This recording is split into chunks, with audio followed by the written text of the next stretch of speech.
Vemos a diferença entre eles. 53,3 para o Piccoli, 53,3 também para Adriano Carboni. Duas voltas para o final. De novo um duelo cabeça a cabeça, marcando o final da seletiva, assim como já havia sido no ano passado aqui no Cartódromo Internacional Velopark em Nova Santa Rita. Tem um retardatário na frente, recebendo bandeira azul. O retardatário é o Luiz Fernando Vargas, tira o carro e deixa os líderes irem embora. Lá vem Piccoli para receber a placa de última volta. É a última volta da seletiva Velopark.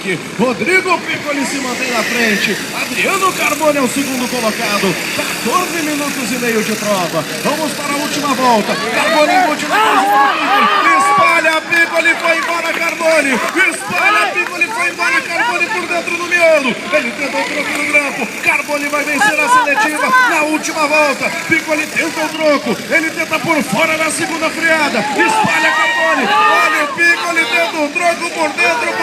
Vai-se embora Rodrigo Piccoli. Vai-se embora Rodrigo Piccoli. Carboni em segundo. Eles vão para a descida de reta. A curva da vitória talvez seja o último ponto em que seja possível fazer a ultrapassagem. Vem Carboni, vem Piccoli. Piccoli na frente. Contorna a curva da vitória. Ainda tenta Carboni. Vem para a vitória. Vem ele, vem a vitória.